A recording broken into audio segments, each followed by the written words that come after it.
행복한 상상, 소보루의 꿈꾸는 동화에 오신 여러분 환영합니다.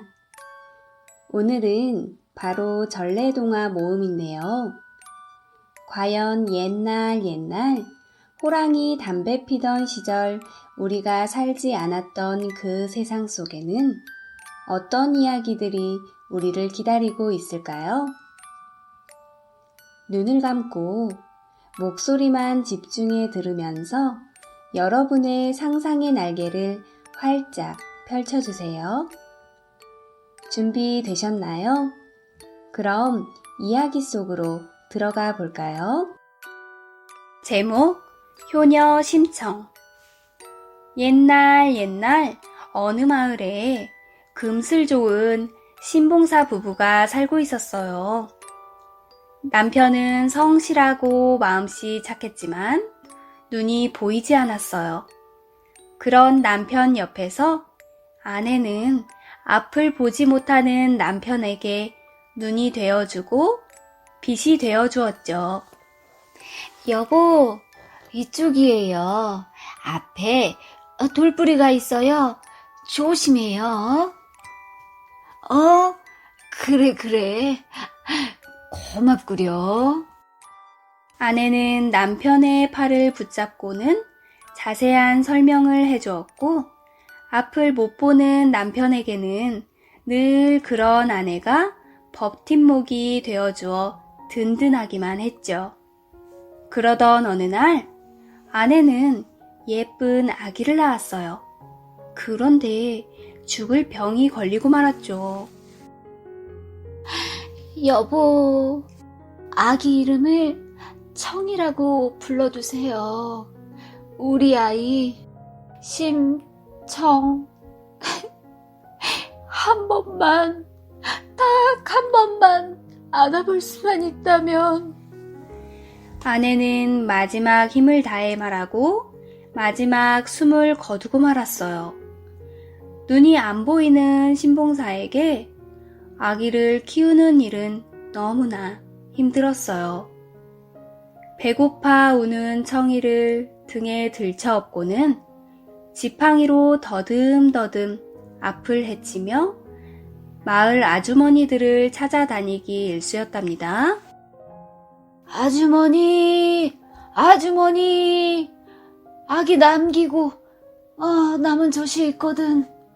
우리 애미 없는 불쌍한 우리 딸, 우리 청이 젖 좀 물려주시오. 아휴, 딱하기도 해라. 이리 줘요. 아유, 정말 가엾기도 하지.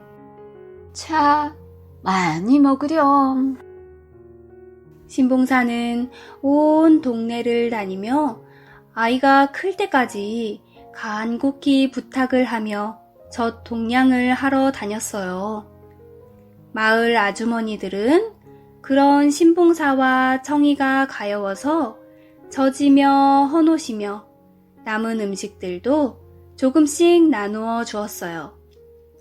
청이는 마을 사람들의 도움을 받고 어려운 형편에도 착하고 꿋꿋하게 무럭무럭 잘 자랐어요. 어느덧 청이는 15살이 되었어요.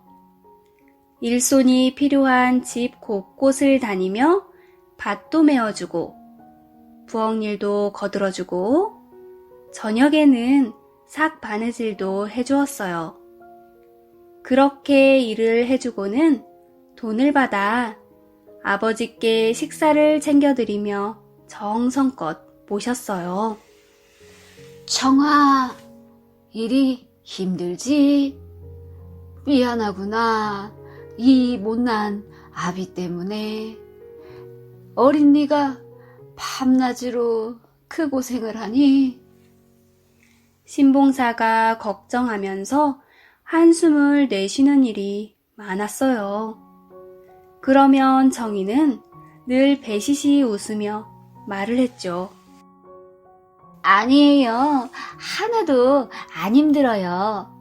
아버지 제 곁에서 늘 이렇게 건강하게 계셔주시는 것만으로도 전 더 바랄 게 없어요. 신봉사는 못난 아비 때문에 고생하는 딸이 몹시 안쓰러웠어요. 그러던 어느 날이었어요. 아랫마을 잔칫집으로 일을 하러 간 청이가 늦도록 돌아오지 않았어요. 얘가 왜 이렇게 늦어? 이런 적이 없었는데. 신봉사는 청이가 걱정이 되어 마중을 나갔어요. 아랫마을과 연결이 되는 개천까지 도착해서 징검다리를 하나하나 지팡이를 짚고 더듬더듬 걸어갔죠. 그런데 그만 발을 헛디뎌 물에 풍덩 빠지고 말았어요. 사람 살려! 사람 살려! 근처를 지나던 스님이 고함 소리를 듣고 달려와 신봉사를 재빨리 구해주었어요. 참 고맙습니다. 제가 눈이 안 보여서 그만. 덕분에 살았습니다. 스님은 안타깝다는 듯 혼잣말로 중얼거렸어요. 그거 참 딱하구만. 쌀 300석을 부처님께 바치면 눈을 뜰 수 있을 텐데. 그 말에 신봉사는 귀가 번쩍 뜨였어요. 아이고, 스님, 참말입니까? 눈을 뜰 수 있다는 게, 네, 눈을 뜰 수만 있다면 뭐든지 하지요. 네, 뭐든지 하겠습니다. 신봉사는 스님과 덜컥 약속을 해버리고 말았어요. 청이를 만나 집으로 돌아온 신봉사는 곧 후회했어요. 이 일을 어찌한단 말이야. 아이고, 내가 정신이 나갔지, 나갔어. 청이가 벌어서 같이 먹고 살기도 지금 빠듯한데 쌀 300석이라니. 마음이 불안하여 안절부절. 밥도 제대로 넘어가지 않고 잠도 제대로 이루지 못하며 땅이 꺼져라 한숨만 쉬어댔어요. 스님과 약속한 그 많은 쌀을 어디서 구할지 막막하기만 했어요. 아버지, 무슨 걱정거리라도 있으세요? 신봉사는 스님과 한 약속을 청이에게 이야기했어요. 청이는 아버지의 손을 꼭 잡으며 말했어요. 아버지, 염려하지 마세요. 제가 방법을 찾아볼게요. 청이는 아버지의 걱정을 덜어드리기 위해 밝은 목소리로 말했지만 속으로는 어찌해야 할 바를 몰라 했어요.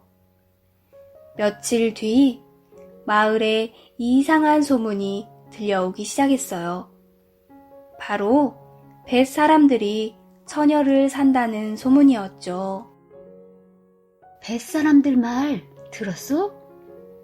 글쎄, 인당수에 파도가 하도 심해서 배가 뒤집히는 일이 많다잖소. 처녀를 바다에 바치면 그 노한 파도가 금세 잔잔해져가지고 뱃사람들이 그 길을 문제없이 지날 수가 있대요, 글쎄. 세상에, 아무리 그래도 그렇지. 사람을 어찌, 무서워라. 그래도 사람 목숨값이니 아주 후하게 돈을 쳐준다는구만 그래. 청이는 순간 눈앞이 캄캄해졌어요. 무언가 결심한 듯 청이는 사람들에게 물어 뱃사람들을 찾아갔어요. 저 소문을 듣고 찾아왔는데요. 인당수에 밭을 처녀를 찾으신다고, 그 말이 사실이라면 쌀 300석이 필요해서 그러는데 주실 수 있으신가요? 주신다면 기꺼이 제가 제물이 되겠어요. 청이의 간곡한 부탁에 뱃 사람들은 쌀 300석을 내어주고 앞을 못 보는 아버지가 살아갈 수 있도록 돈을 더 내어주었어요. 마침내 약속한 날이 하루 앞으로 다가왔어요.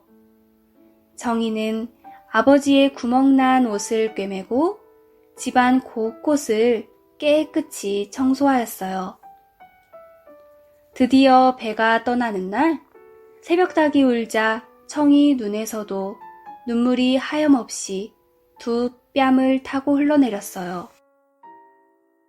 타가 울지 마라. 네가 울면 날이 새고 날이 새면 나 죽는다. 나 죽는 건 서럽지 않지만 불쌍한 우리 아버지 누굴 의지하고 살아갈까? 정희는 마음을 담아 혼잣말로 읊조렸답니다. 서둘러 아침밥을 차리기 시작했어요. 흰 쌀밥과 나물, 고기를 넣은 고깃국까지 정성을 다해 아버지께 아침상을 올렸어요. 아이고, 정아, 오늘따라 반찬이 많구나. 오늘 무슨 날이냐? 정희는 아무 말도 못하고 그저 눈물만 흘렸어요. 정아, 왜 대답이 없어? 그때 뱃 사람들이 청이를 데리러 왔어요. 뱃 사람과 떠날 순간이 되자 청이는 아버지에게 사실대로 말했어요. 아버지, 쌀 300석을 구했으니 꼭 눈을 뜨실 거예요. 제가 없어도 부디 건강하셔야 해요. 심청은 신봉사에게 마지막 인사를 올리고 뱃 사람들을 따라 나섰어요. 아가, 이게 웬 말이냐? 안 된다.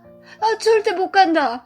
너를 팔아 내가 눈을 뜨면 그게 무슨 소용이란 말이냐? 난 눈 뜨기 싫다. 가지 마라, 청아. 아버지는 맨발로 뛰쳐나와 청이를 붙잡으려다 보이지 않는 눈 때문에 부딪혀 쓰러지고 울며 불며 소리쳤어요. 그 모습을 보고 청이의 가슴은 찢어지는 듯 했지만 뒤돌아 눈물을 훔치며 뱃사람들을 따라 멀어져 갔어요. 신봉사는 땅을 치며 통곡했어요. 그 모습을 본 사람들도 모두 눈물을 흘렸죠. 청이를 태운 배가 어느덧 인당수에 다다랐어요. 갑자기 맑았던 하늘이 깜깜해지더니 천둥 번개가 치면서 비바람이 세차게 쏟아졌어요. 거센 파도의 배는 금방이라도 뒤집힐 것 같았죠. 배 사람들은 기다렸다는 듯 바다를 향해 절을 하고는 이렇게 말했어요. 용왕님, 처녀를 제물로 바치오니 제발 뱃길을 편안하게 해 주옵소서. 자, 이제 그만 바다에 뛰어드시오. 청이는 고개를 끄덕이고 발걸음을 떼기 시작했어요. 너무 무서워 바들바들 떨리는 두 손을 꼭 붙잡았죠. 뱃머리의 끝쪽으로 힘겹게 올라선 정이도 두 손 모아 빌었어요. 비나이다, 비나이다. 우리 아버지 눈을 뜨게 해주소서. 아버지, 부디 눈을 뜨시어 밝은 세상 보시고 만수무강 하세요. 차마 무서워 두 눈 뜰 수 없어 치마를 뒤집어 올려 덮어 눈을 가리고 청이는 바닷속으로 훌쩍 몸을 던졌어요. 청이 아버지는 딸을 잃고 눈물로 세월을 보냈어요. 에휴, 가여워라. 에이, 그 귀한 딸을 그리 보냈으니. 마을 사람들은 청이 아버지를 아껴주었어요. 뱃 사람들이 가기 전 청이를 데려간 대가로 쌀 300석은 부처님께 바쳤고 홀로 계신 아버지 쓰라고 쌈짓돈을 두둑히 따로 챙겨주었는데 그게 소문이 났나 봐요. 온 몸에 심술보가 덕지덕지 붙은 뺑덕어멈이라는 사람이 있었는데 홀로 있는 신봉사 옆에 다가와 이것저것 챙겨주는 척하고는 신봉사의 외로움을 이용해 결혼을 했어요. 여보 임자, 네, 요 앞에 마실 좀 다녀오려는데 노잣돈 좀 주구려. 없어요. 내가 엿 싸먹고 떡 싸먹어서 다 써버렸어요. 뺑덕어멈은 신봉사의 귀한 돈을 펑펑 써댔답니다. 얼만큼 시간이 지났을까? 심청이 정신을 차리고 눈을 떠보니 눈앞에 화려한 의자에 멋진 옷을 입은 용왕님이 앉아 있었어요. 여기가 어디지? 내가 죽은 건가? 청이가 어리둥절해하자 용왕님이 환하게 웃으며 말했어요.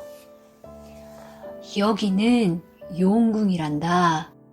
너의 효심이 지극해서 다시 세상으로 보내줄 터이니 아버지를 만나 행복하게 잘 살거라. 얼마 뒤 청이가 몸을 던졌던 인당수 위에 커다란 연꽃이 떠올랐어요. 용왕님은 청이를 커다란 연꽃 속에 넣어 바다 위로 두둥실 띄워 올려보낸 거였답니다. 뱃사람들이 무사히 장사를 마치고 돌아오는 길에 아주 커다란 연꽃이 떠 있는 걸 보았어요. 바다 한가운데 연꽃이 피다니 정말 신기한 일이야. 그렇다면 이 귀한 꽃을 우리가 건져다가 임금님께 바치세나. 뱃사람들은 진귀한 물건이라고 여겨 임금님께 연꽃을 바쳤어요. 오, 이토록 크고 아름다운 연꽃은 처음 보는구나. 임금님도 연꽃이 너무나 신기해 연못에 띄워두고 날마다 산책하며 바라보는 걸 좋아했어요. 그러던 어느 날 연꽃잎이 활짝 열리더니 연꽃 속에서 청이가 나타났어요. 아니, 이럴 수가. 이건 분명 하늘이 보낸 사람이라군. 왕비를 잃고 외롭게 지내던 임금님은 연꽃에서 나온 청이에게 한눈에 반해 왕비로 맞이하게 되었어요. 심청은 왕비가 되어서도 늘 아버지 걱정뿐이었어요. 그래서 예전에 살던 마을로 사람을 보내 아버지를 찾아보도록 했어요. 하지만 아버지는 눈을 뜨지도 못하고 마을을 떠나버려서 찾기 어렵다는 소식만 전해 들을 수 있었어요. 청이는 아버지 걱정에 늘 얼굴이 어두웠답니다. 하루는 심청이 달을 보며 오는데 임금님이 물었죠. 무엇 때문에 그리 슬피 우는 거요? 심청은 그동안의 일을 임금님께 이야기했어요. 아직 눈을 못 뜨신 아버님이 어찌 지내실지 너무 걱정이 되어서요. 임금님은 심청을 따뜻하게 위로하며 말했어요. 그렇다면 나라 안에 앞 못 보는 사람들을 모두 불러서 잔치를 한번 열어보는 것이 어떻겠소?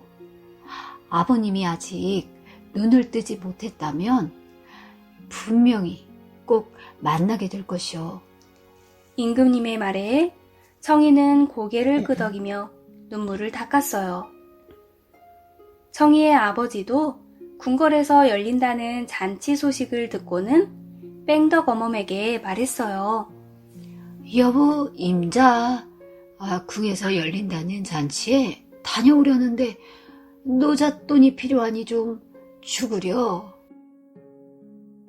내가 고기 사 먹고 술 사 먹느니라고 다 써버렸어요. 없어요. 아니, 뭐요? 내 딸 죽으며 남긴 돈을 그리 다 썼단 말이오? 아휴, 저 늙은이 수발하는 것도 이제 지쳐버렸어. 속으로 생각한 뺑덕어멈은 남아있는 돈을 몰래 모두 훔쳐서 멀리 도망가 버렸어요. 궁궐에서는 성대한 잔치가 열렸어요. 나라 안에 장님들은 너도 나도 할 것 없이 모두 대궐로 모여들었죠. 잔치상마다 맛있는 음식이 가득 차려지고 흥겨운 음악이 울려 퍼졌어요. 이렇게 잔치는 몇 날 며칠 동안 계속 이어졌어요. 청이는 아버지를 행여라도 놓칠까 대궐로 들어오는 모든 사람들을 꼼꼼히 지켜보고 또 확인했어요. 어느덧 잔치 마지막 날이 되었어요. 청이는 애타게 궁궐 문만 보고 또 바라보았어요. 그러나 해가 저물도록 신봉사는 나타나지 않았어요. 아버님은 끝내 오시지 않는구나. 그때 저 멀리 지팡이를 짚고 대궐 안으로 들어오는 한 장님이 있었어요. 신봉사가 돈이 없어 맹인 잔치에 못 간다는 소식을 듣고 마을 사람들과 관하에서 돈을 조금씩 모아서 갈 수 있도록 도와주었던 것이었답니다. 거지로 보이는 듯 누더기 차림에 볼품없이 삐쩍 말라 걸어오는 그 사람. 행색이 많이 변했지만 청이는 아버지를 한눈에 알아볼 수 있었어요. 한달음에 달려 아버지의 손을 맞잡았어요. 아버지 저예요. 청이에요. 뭐? 청이라고? 내 딸 청이가 살아있단 말이냐? 맞네, 맞아. 이 목소리는 우리 청이가 아니더냐? 우리 청이 얼굴 한번 보자. 신봉사는 딸의 얼굴을 어루만지며 청이를 보고 싶어 눈을 움찔대더니 자기도 모르게 힘껏 두 눈을 번쩍 떴어요. 그러자 그 순간 신봉사의 눈에 밝은 빛이 비치더니 청이의 얼굴이 보이기 시작했어요. 보인다 보여. 그래, 내 딸 청이, 네가 청이로구나. 내 딸 청이가 보이는구나. 아버지, 제가 보이세요? 저를 보세요. 아버지가 눈을 뜨셨어요. 두 사람은 너무 기뻐 얼싸안고 눈물을 흘렸어요. 청이의 지극한 효심에 하늘도 감복하였던 거예요. 아버지의 눈을 뜨게 한 건 부처님께 바친 쌀 300석이 아니라 아버지를 생각하는 딸 심청의 지극한 효심이었어요. 그 뒤 효녀 심청은 아버지를 더욱 정성껏 모시고 오래오래 행복하게 살았답니다. 사람들도 오래오래 지금까지도 심청을 기억하며 그 효심을 마음 깊이 새겼답니다. 제목, 의좋은 형제.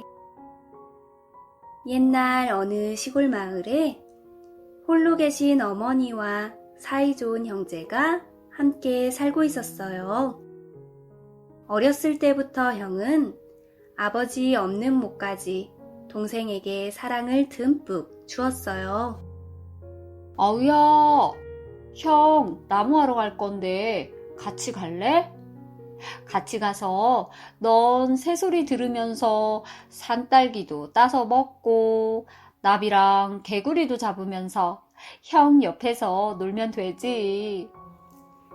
형은 일하러 나가면 동생이 혼자 남아 심심할까봐 늘 동생을 옆에서 살뜰히 챙겼어요. 응, 형. 나도 형 따라갈래.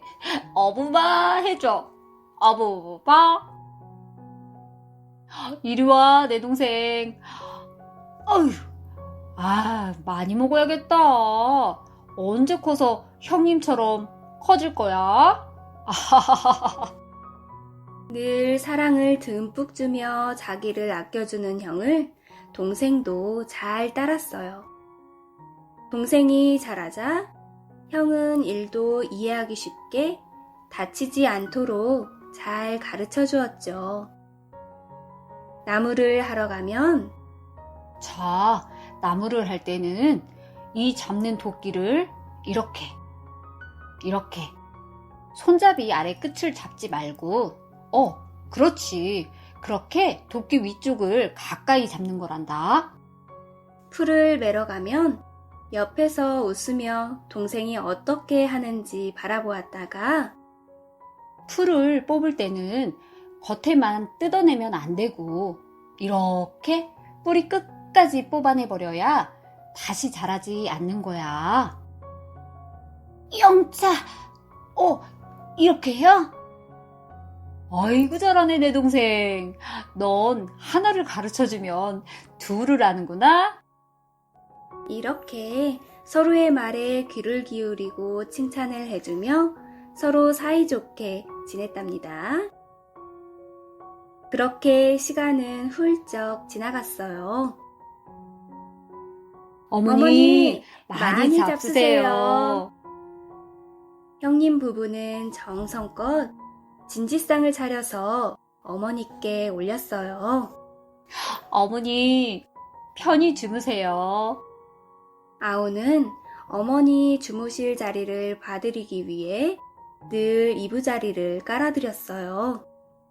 이렇듯 온 가족이 홀로 계신 어머니를 위하여 오순도순 즐겁게 살고 있었어요.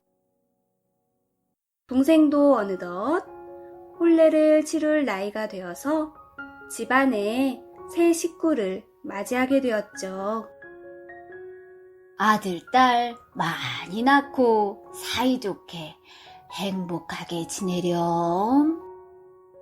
어머니와 형님 부부는 새로 들어온 식구가 생겨서 행복했어요. 형님은 아랫마을에 동생의 집을 마련해주고 그동안 모은 재산도 절반을 뚝 떼어서 주었어요. 아우야, 둘이 행복하게 오순도순 잘 살아야 한다. 네, 형님. 저도 형님을 본받아서 잘 살겠습니다. 형님은 부모님을 대신해서 늘 동생을 챙기고 자기 자신처럼 아끼고 사랑했어요. 동생도 형님의 그런 마음을 무척 고마워했죠. 그러던 어느 날 연로하신 어머니가 병으로 앓아눕고 말았어요. 얘들아, 이제 너희 둘은 세상에 하나밖에 없는 피부치란다. 무슨 일이 있어도 서로 양보하면서 사이좋게 지내야 한다. 그렇다면 내가 죽어도 여한이 없겠다. 걱정 마세요, 어머니. 제가 동생을 옆에서 잘 챙길게요. 저도 형님을 잘 따를게요. 그런 염려는 하지 마세요, 어머니. 얼마 뒤 어머니는 세상을 떠났어요.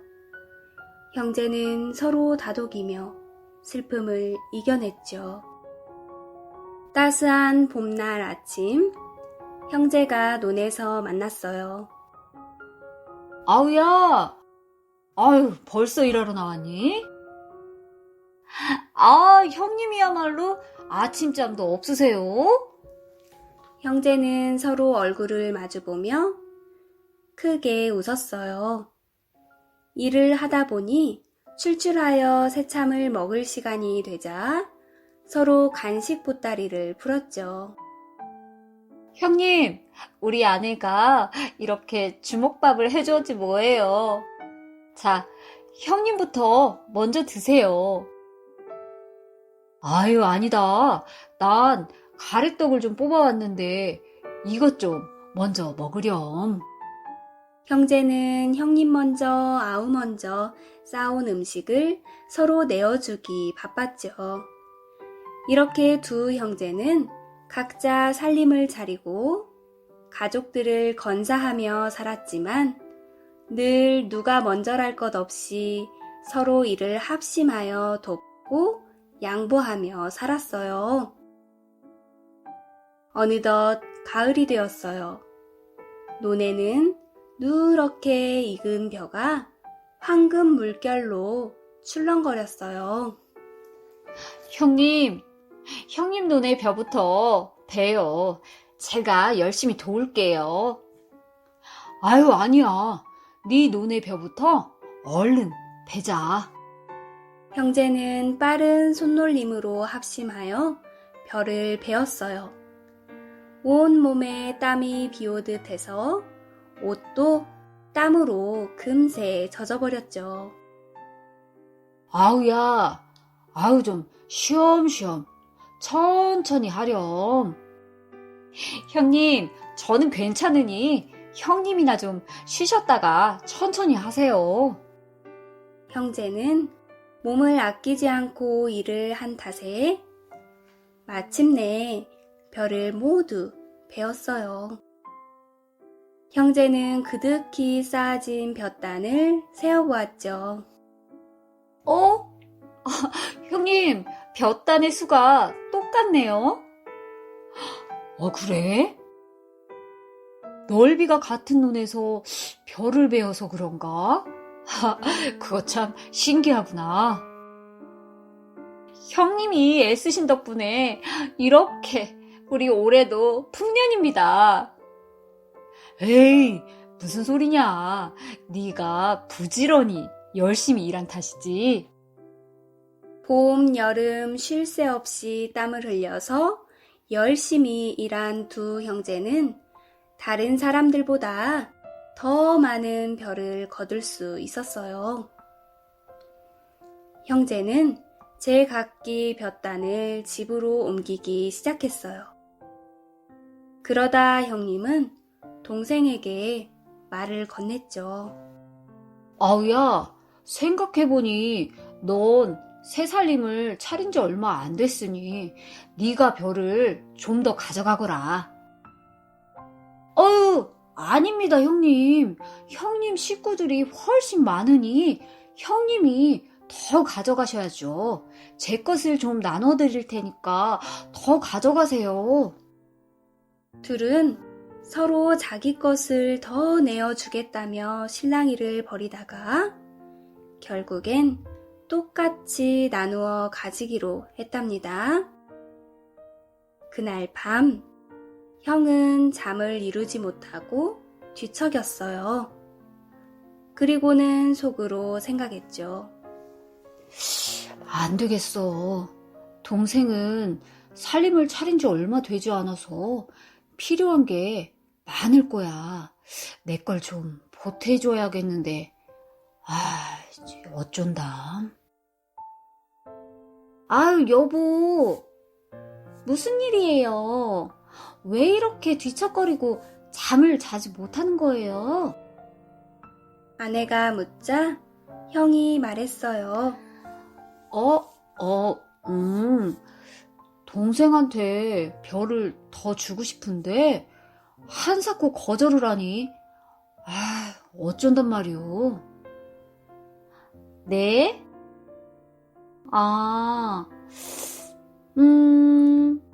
그렇다면 몰래 가져다 놓으면 어때요? 오, 정말 좋은 생각이오. 그래서 형님은 해가 떨어진 뒤 다들 잠자리에 누워 잠을 자고 있을 시간에 나와서 볕단을 지게 지고 동생 집으로 향했어요. 그날 밤 동생도 잠이 오지 않았어요. 형님은 식구가 많은 데다가 제사도 지내야 하니까 쌀이 많이 필요할 거야. 내 것을 좀 나눠드리고 싶은데 주얼이 받지 않으시니 어쩐다. 옳지. 내가 몰래 형님 댁에 갖다 놔드려야겠다. 동생도 볕단을 지게 싣고 형님 댁으로 향하였답니다. 이튿날 아침 형은 고개를 갸우뚱거리며 놀라워했어요. 거참 이상하다. 어젯밤 동생 집에 볕단을 옮겨 놓았는데 왜 그대로지? 이상하기는 동생도 마찬가지였어요. 이상하다. 어젯밤 형님 댁에 분명히 내가 볕단을 옮겨 놓았는데 왜 그대로일까? 그날 밤 형은 다시 볕단을 지고 동생네 집으로 향했어요. 모자랄지도 모르니 볕단을 어제보다 더 많이 갖다 주어야겠어. 형은 기쁜 마음으로 2번을 왔다 갔다. 볕단을 동생 집 창고에 있는 동생 볕단 위에 몰래 올려놓고는 빈 지게를 지고 돌아왔어요. 이만하면 됐겠지? 아우야, 잘 살아야 한다. 형님은 땀을 뻘뻘 흘리며 집으로 돌아와 지친 몸을 뉘었지만 마음만은 누구보다 부유했답니다. 그날 밤 동생도 다시 볕단을 지게 싣고 형님 댁으로 향했어요. 모자랄지도 모르니 얼른 갖다 놓고 볕단을 더 날라야지. 형님 가족이 많아 이렇게 늘 애쓰시는데 내가 더 도움을 드리는 게 맞아. 어서 서두르자. 달밤에 형님 집을 2번 왔다 갔다. 동생은 온몸이 땀으로 젖었지만 마음만은 그 누구보다 행복했어요. 이튿날 아침 형의 눈이 휘둥그레졌어요. 아니, 내가 귀신에 쓰였나? 도깨비에 홀렸나? 옮겨놓은 볕단이 또 그대로네 그려. 동생도 눈을 의심하며 중얼거렸어요. 아니, 이게 꿈이야, 생시야? 밤새 내가 꿈을 꿨단 말이야? 옮겨놓은 볕단이 왜 또 그대로야? 형제는 알 수 없는 일이라며 연신 고개를 갸웃거렸어요. 그날 밤 형은 어제보다 일찍 볕단을 지게 싣고 동생 집으로 향했어요. 동그란 보름달이 그 어느 때보다 크고 밝게 앞길을 비추었어요. 그런데 저 멀리서 누군가가 등에 무거운 짐을 지고는 이쪽을 향해 걸어오는 게 아니겠어요?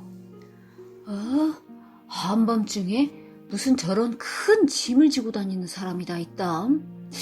어째 으스스한데? 설마 도깨비는 아니겠지? 형은 무서운 마음이 들었지만 어쩔 수 없이 동생 집으로 향하는 길이었기 때문에 그쪽으로 발걸음을 재촉했어요.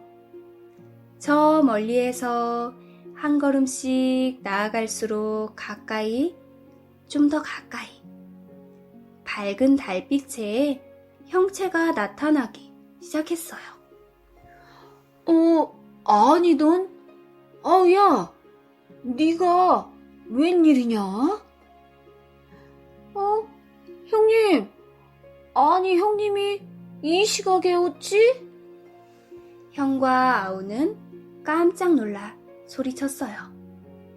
그리고는 지게에 무거운 볕단을 짊어진 서로의 모습을 확인할 수 있었죠.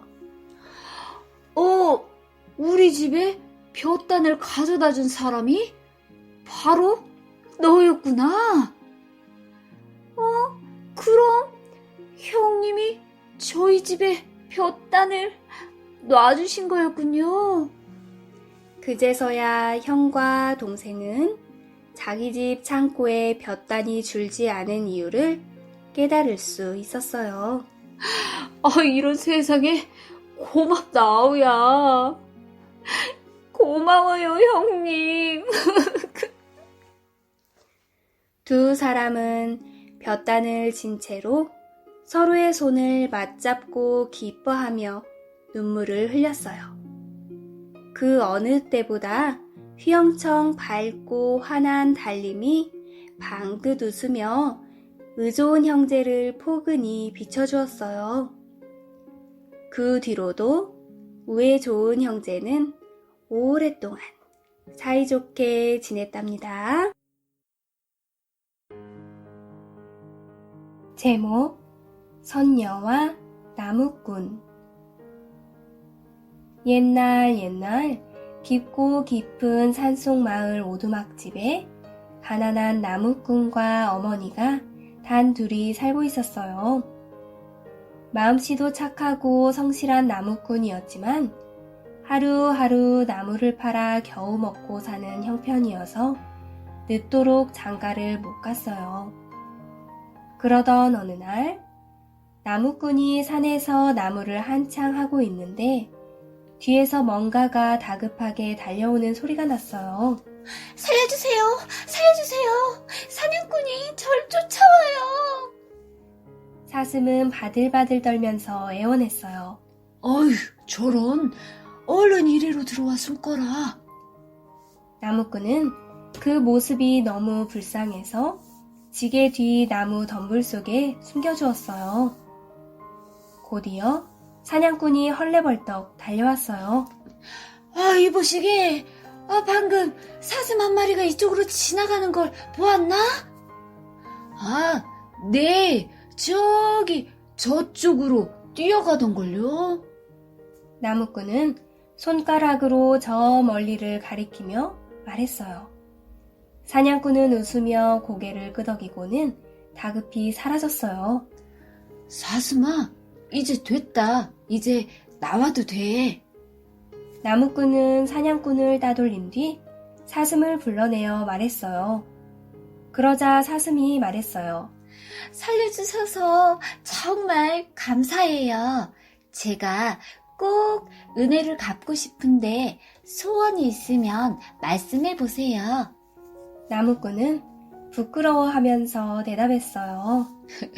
글쎄 나야 색시를 얻어서 장가들면 더 바랄 게 없지.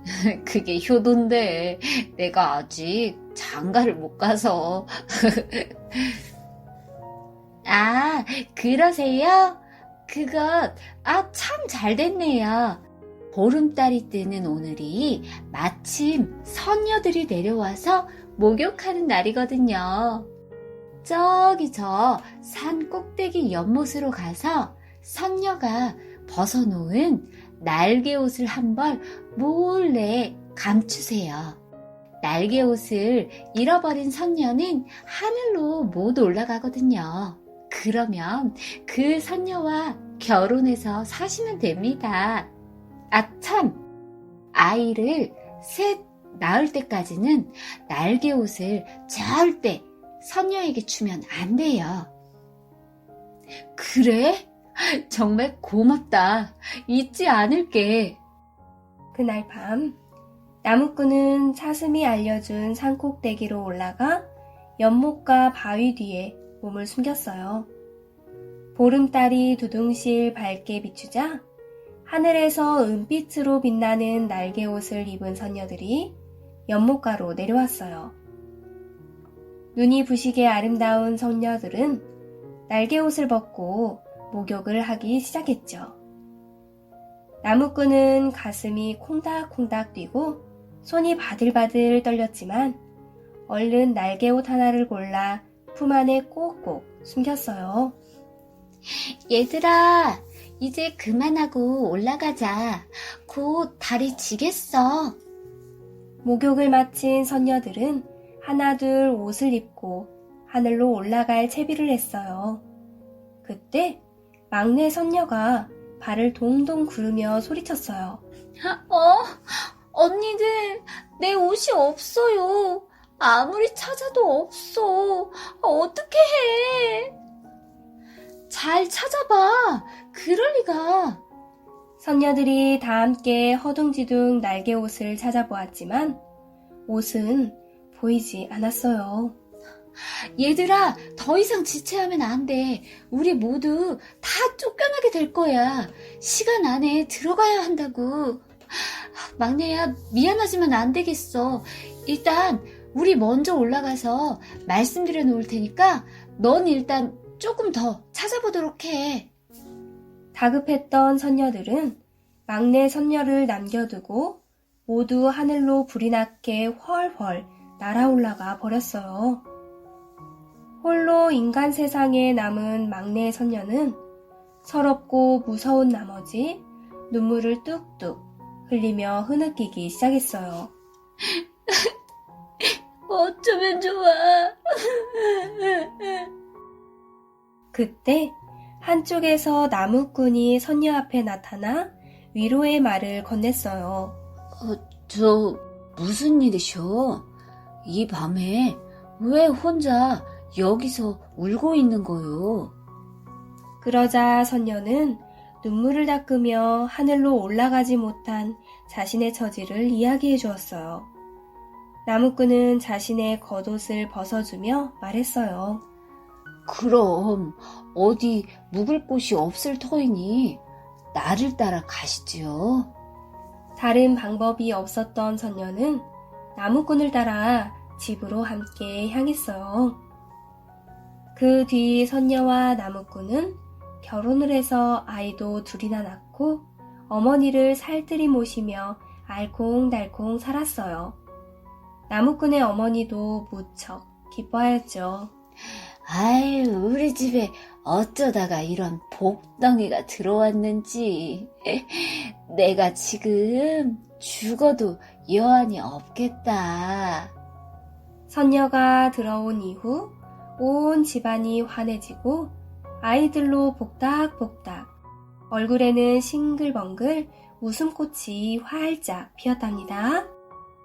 선녀도 오순도순 땅에서의 생활이 행복했지만 고향 하늘이 그리워 한숨을 내쉬는 일들도 많아졌어요. 나무꾼이 물었어요. 무슨 일이 있어? 요즘 들어 얼굴빛이 왜 이렇게 어두운 게요? 선녀는 눈물을 글썽이며 대답했어요. 하늘나라, 제 고향에 있는 가족들이 너무나 그리워요. 어머니, 아버지, 언니들, 너무 보고 싶어요. 그리고 어렸을 때부터 평생 입어왔던 제 날개 옷도 너무너무 보고 싶어요. 한 번만 만져볼 수만 있다면. 나무꾼은 선녀가 너무 가여웠어요. 하루하루 지날수록 선녀의 시름이 깊어지자 고민하던 나무꾼은 이내 꼭꼭 숨겨두었던 날개옷을 꺼냈죠. 이제 아이도 둘이나 낳고 이렇게 살고 있는데 설마 무슨 일이 있으려고? 속으로 생각한 나무꾼은 날개옷을 선녀에게 보여주며 지난날 자신에게 있었던 일들을 모두 이야기하며 용서를 구했어요. 내 옷! 서방님, 저 딱 한 번만이라도 제 날개 옷을 다시 입어보고 싶어요. 글썽이던 눈물을 그치고 아이처럼 좋아하며 방긋 웃는 선녀의 얼굴을 보니 나무꾼도 행복했어요. 그러고는 끄덕였죠. 날개옷을 입고 하늘나라의 춤을 가볍게 추던 선녀는 갑자기 양팔에 아이를 하나씩 안아 올린 다음 눈 깜짝할 사이에 하늘로 높이 날아올라가 버렸어요. 하루아침에 아내와 아이들을 모두 잃은 나무꾼은 털썩 주저앉아 하늘만 하염없이 바라보았어요. 나무꾼은 아내와 아이들이 무척 보고 싶었죠. 부인, 내가 잘못했어. 얘들아, 돌아와. 제발 돌아와. 몇 날 며칠 넋이 빠져 나무꾼은 아무런 일도 손에 잡히지 않았어요. 혹시나 날개옷을 입은 아내가 연못에 나타나게 될지 모를까 매일 밤 연못가로 나가 하늘만 바라보며 보았죠. 그날도 울다 지쳐 멍하니 앉아있던 나무꾼 앞에 사슴이 불쑥 나타났어요. 나무꾼님, 왜 이렇게 슬퍼하고 계세요? 아이고, 사슴아, 미안하다. 내가 네 말을 들었어야 하는 건데 네 말을 듣지 않아서 내가 선녀가 우리 아이들까지 모두 데리고 하늘로 가버렸지 뭐야. 나무꾼은 슬퍼하며 지난 이야기들을 모두 들려주었어요. 이제 선녀들은 이곳에 목욕하러 내려오지 않아요. 여기서 이렇게 기다리셔 봤자라고요. 하지만 방법이 아예 없는 건 아니랍니다. 내일 밤 보름달이 뜰 거예요. 하늘에서 두레박이 내려와 물을 길러갈 테니 그때 두레박에 올라타고 올라가서 선녀와 아이들을 만나세요. 사슴아, 고맙구나. 정말 고마워. 내 이 은혜 정말 평생 잊지 않으마. 나무꾼은 눈물을 손으로 훔치며 고맙다고 답하고는 다음날 일찍 연못으로 갔어요. 밤이 되자 하늘에서 큰 두레박이 내려왔어요. 나무꾼은 기다렸다는 듯 얼른 두레박에 몸을 실었죠. 나무꾼을 태운 두레박은 천천히 하늘 높이 올라갔어요. 도착한 그곳에는 마침 물을 길어내렸던 선녀들 틈에 아내와 아이도 함께 보였답니다. 여보, 얘들아, 보고 싶었단다. 네가 왔어. 서방님, 아버지! 온 가족은 부둥켜 안고 눈물을 흘리며 기뻐했어요. 이제 다시는 헤어지지 말자며 다짐을 하고 선녀와 나무꾼 가족은 하늘나라에서 행복한 나날을 보냈죠. 꿈결 같은 시간들도 잠시, 날이 갈수록 나무꾼은 혼자 두고 온 어머니 생각에 잠 못 이루는 날이 많아졌어요. 선녀는 그런 나무꾼의 마음을 말하지 않아도 알 수 있었어요. 보다 못한 선녀가 날개 달린 말을 하나 보이며 말했어요. 서방님, 이 말은 날개가 있어서 하늘과 땅 사이를 다닐 수 있어요. 이 말을 타고 내려가서 어머님을 뵙고 오세요. 하지만 어떤 일이 있어도 절대 말에서 내리시면 안 돼요. 만약 말에서 내리면 하늘로 돌아올 수 없게 돼요. 이에 기뻐한 나무꾼은 신이 나서 말했어요. 걱정 마시오, 부인. 내 가서 어머니를 뵙고 잘 계신지만 보고 우리 안부만 전해드리고 금세 오겠소. 나무꾼은 날개 달린 말을 타고 날아 단숨에 땅으로 내려왔어요. 어머니, 제가 왔습니다. 아들의 목소리를 들은 어머니는 버선발로 뛰쳐나와 기쁨의 눈물을 흘리며 반겼어요. 아니, 네가 살아있었단 말이냐? 죽은 줄 알았던 네가 이리 살아 돌아오다니.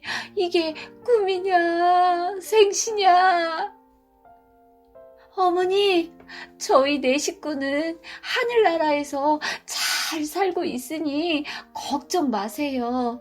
이리 건강히 살아계셔 주시니 정말 다행입니다. 말에서 내릴 수 없었던 나무꾼은 어머니께 그동안의 이야기들을 들려주었어요. 어머니, 죄송해요. 이제 전 다시 올라가 봐야 해요. 아이고, 얘야. 잠시 있거라. 내가 네가 평소에 좋아하던 호박죽을 지금 한참 끓이고 있었던 중이란다. 이거라도 한술 들고 가면 내 마음이 편하겠구나. 어머니는 서둘러 부엌으로 들어가 뜨끈뜨끈한 호박죽을 한 그릇 떠가지고 나왔어요. 나무꾼은 말 위에 앉은 채 호박죽을 맛있게 떠먹었어요. 그런데 그만 말 등에 뜨거운 죽이 튀어버리는 바람에 말이 깜짝 놀라 날뛰며 발버둥을 치기 시작했어요. 그 바람에 나무꾼은 쿵 하고 땅바닥으로 떨어졌답니다. 말은 큰 날개를 펼치며 하늘로 순식간에 날아 올라가 버렸어요. 안 돼! 돌아와! 제발 돌아와! 날 데려가! 하지만 말은 멀리 날아가 버린 뒤였죠. 그때부터 나무꾼은 하늘만을 바라보며 시름시름 앓았어요. 기다려요. 꼭 가리다. 꼭 가요. 네, 꼭 가요. 꼭. 이렇게 혼잣말만 하다가 세상을 떠나고 말았어요. 날마다 하늘만 바라보다가 세상을 떠난 나무꾼은 마침내 수탉으로 다시 태어났다고 해요. 지금도 수탉이 높은 곳에 올라가길 좋아하는 건 하늘에 있는 아내와 아이들과 조금이라도 가까이 있고 싶었던 마음 아닐까요? 오늘도 수탉은 큰 소리로 울고 있답니다. 꼭 가요. 꼭 가요. 꼭. 이렇게 울부짖는 소리가 우리에게는 꼬끼오 꼬꼬 하고 들리는 거랍니다. 제목 소가 된 게으름뱅이. 옛날 어느 마을에 일하기를 몹시 싫어하는 게으름뱅이가 살고 있었어요. 얼마나 게을렀는지 하루 종일 먹고 자고 놀고 먹고 자고 놀고 이렇게 반복되는 하루를 빈둥대며 보냈죠. 숟가락으로 밥을 떠서 입으로 넣는 것도 귀찮은데 한번 누워서 먹어볼까? 내가 누워서 떡은 잘 먹을 수 있는데 아직 밥은 좀 어렵단 말이야. 도전! 게으름뱅이는 먹는 것도 최대한 편하게 먹고 싶어서 이렇게 궁리를 하질 않나? 아유, 날이 왜 이렇게 더워? 이럴 땐 집 앞 언덕 큰 떡갈나무 그늘이 낮잠 자기 딱인 장소지. 왜 이렇게 날씨가 추워? 이럴 땐 이불 속이 최고지. 일은 하나도 하지 않고 늘 놀고 먹을 궁리만 하자 게으름뱅이의 아내는 늘 고민이었어요. 여보, 좀 일어나 봐요. 이불도 좀 개고 밖으로 좀 나와 보라고요. 아니, 또 이불 펴고 저녁에 잘 것을. 왜 이불을 개라는 거요? 네? 뭐라고요? 아니, 그럼 점심에 밥 또 먹을 거 왜 아침밥은 챙겨 먹냐고요? 정말 답답해. 밖에 나가서 남들처럼 땔감도 좀 해오고 밭 매는 것도 좀 도와주고 할 일이 얼마나 많은데 하루 종일 이렇게 빈둥대기만 할 거예요? 아내는 하루 종일 밥하고 빨래하고 밭일하고 아이들 돌보고 아등바등 일하는데 게으름뱅이는 빈둥빈둥 이렇게 먹고 놀기만 했죠. 며칠 후 참던 아내가 속이 터져서 한마디 쏘아붙였어요. 해도 정말 너무하네요. 하루 종일 보이지도 않더니 도대체 어딜 가서 밥대낮에서 기어 들어오는 거예요. 가서 소 먹일 풀이라도 좀 베어와요. 이 지긋지긋한 잔소리 정말 나 혼자 편히 살았으면 좋겠구만. 게으름뱅이는 속으로 생각하고 있는데 한켠에 아내가 열심히 짜놓은 옷감이 보이는 게 아니겠어요? 옳지? 저걸 내다 팔고 맛있는 거나 사 먹어야겠다. 아내가 부엌으로 밥을 하러 잠깐 자리를 비운 틈에 게으름뱅이는 아내의 옷감 2피를 몰래 가지고 튀어나왔어요. 집을 나와 어기적 길을 걷고 있는데 시원한 나무 그늘에서 풀을 뜯고 있는 소를 보았어요. 넌 참 좋겠다. 찬소리하는 사람도 없고 먹고 자고 놀고 소팔자가 상팔자구만. 게으름뱅이는 부러운 듯 눈을 흘기며 소를 바라보고는 혼자 중얼거렸죠. 장터에 옷감을 팔고 맛있는 것을 사 먹으려고 언덕을 하나 넘어가고 있는데 갑자기 낮잠이 쏟아지고 목도 타기 시작했어요. 어디 물 한 사발 얻어먹을 때 없을까? 이렇게 생각하고 있는데 저쪽에서 자그마한 오두막집이 하나 눈에 들어왔어요. 옳지. 저기 가서 시원한 물 한 사발 얻어먹고 가야겠다.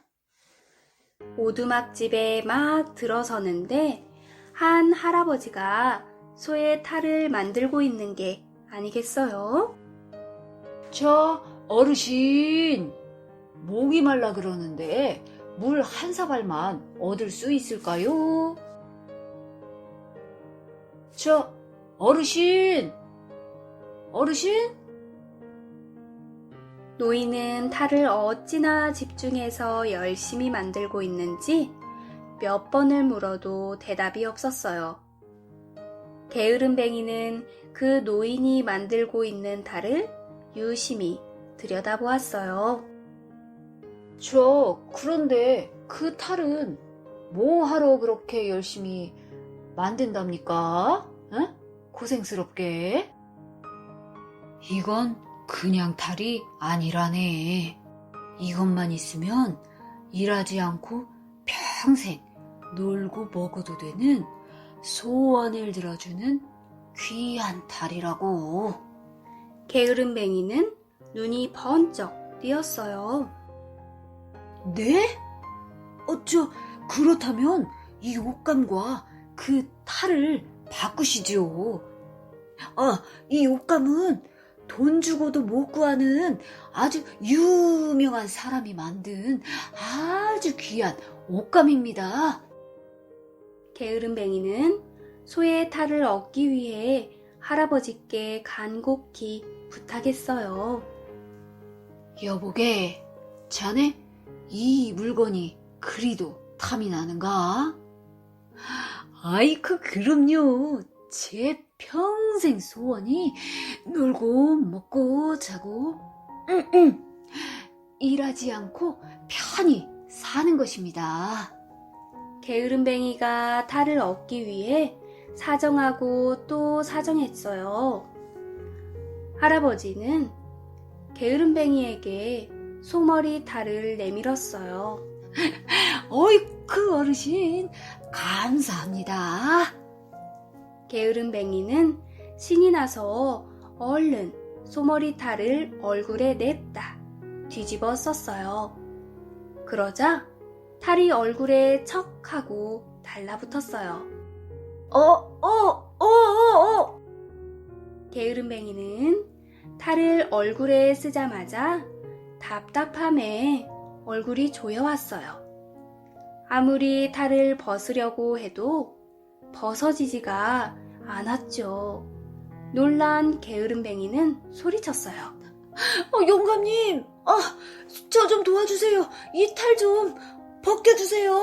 답답해서 숨을 쉴 수가 없어요. 그런데 이게 웬일인가요? 아무리 큰 소리로 소리쳤지만 입에서 나오는 건 음메. 귀에 들려오는 건 소의 울음소리 뿐이었어요. 옛다. 소가죽도 입거라. 할아버지가 소 가죽을 등에 걸쳐주자 게으름뱅이는 진짜 순식간에 소가 되고 말았어요. 할아버지는 소가 된 게으름뱅이를 이끌고 오두막집을 떠나 장터로 향했어요. 영감님, 저는 소가 아니에요. 아무리 소리쳤지만 들려오는 건 음메 소 울음소리만이 되돌아왔죠. 이랴, 에이, 이놈의 소, 게으르기도 하지, 빨리 걷지 못해. 할아버지는 채찍질을 하면서 발을 재촉했어요. 장터에 도착한 할아버지는 못된 버릇을 싹 다 고쳐줄 좋은 곳으로 가게 해주마. 이렇게 웃으며 이야기했어요. 소를 사러 구경하는 사람들은 소가 된 게으름뱅이의 입을 쩍쩍 벌려보기도 하고 등짝을 철썩철썩 두들겨 보기도 했어요. 아니야, 난 소가 아니라 사람이야. 하지만 입에서 나오는 소리는 음메 소리뿐이었어요. 할아버지는 심사숙고 끝에 한 농부에게 소가 된 게으름뱅이를 건넸어요. 노인은 농부에게 당부했죠. 이 소는 무척 게으르다오. 일을 안 하면 채찍으로 흠신 때려주시게나. 참, 그리고 물을 먹으면 큰일이 나니 절대 무밭으로는 데려가면 안 돼요. 거참, 이상한 소를 봤네. 덩치는 아주 산만해서 힘이 세 보이오만. 알겠소이다. 농부는 채찍을 휘두르며 게으름뱅이를 끌고 집으로 향했어요. 소야, 네가 우리 집 재산이다. 우리 집 농사가 다 너한테 달려 있으니 말이다. 잘 좀 부탁한다. 응? 농부는 소가 된 게으름뱅이와 한 식구가 된 게 무척 기뻤어요. 새벽 동이 텄어요. 농부는 잠도 제대로 다 자지 못한 소가 된 게으름뱅이를 이끌고 일찍 나가 일을 시켰어요. 등에 쟁기를 동여매 밭을 갈고 일이 끝나기가 무섭게 논으로 가서 논을 갈았어요. 또 쉴 틈 없이 무거운 짐을 등에 지고 나르기를 반복했죠. 아이고, 나 죽네. 난 소가 아니요. 난 사람이라고.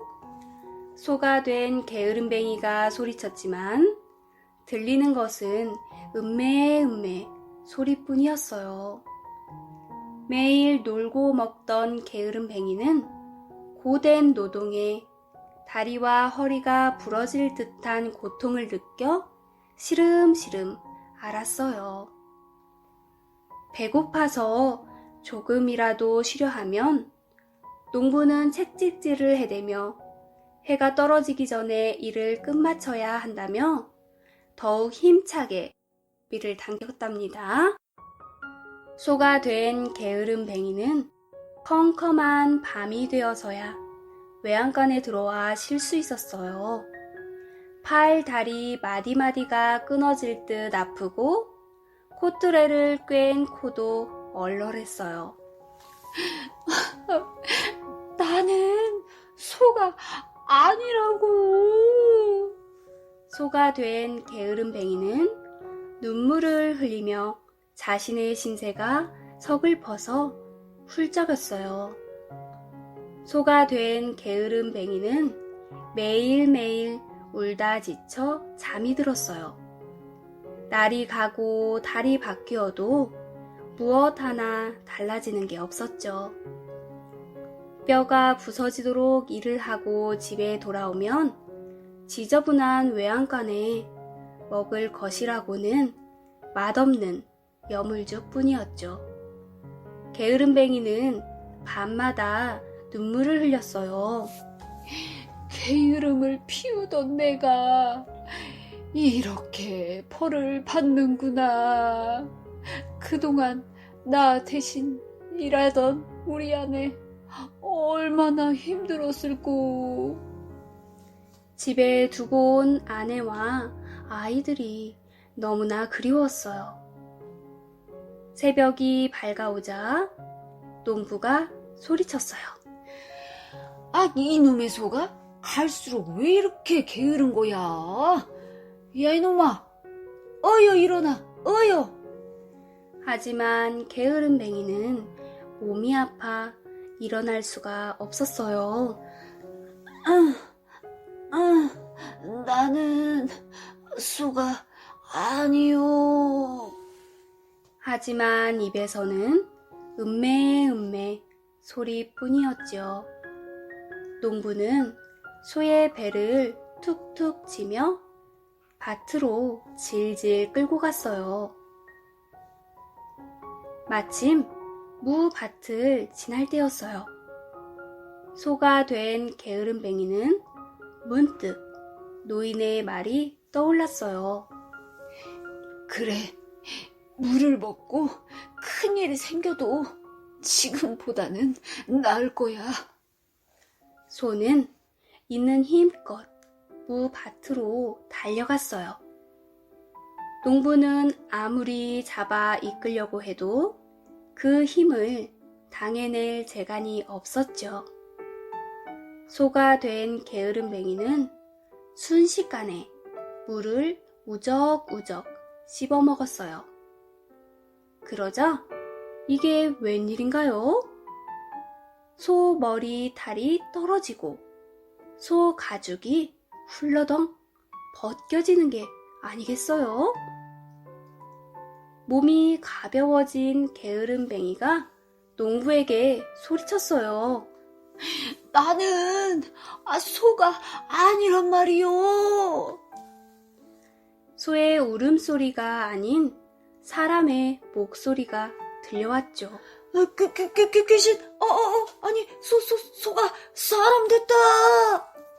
농부는 기겁하며 놀라 도망을 쳤어요.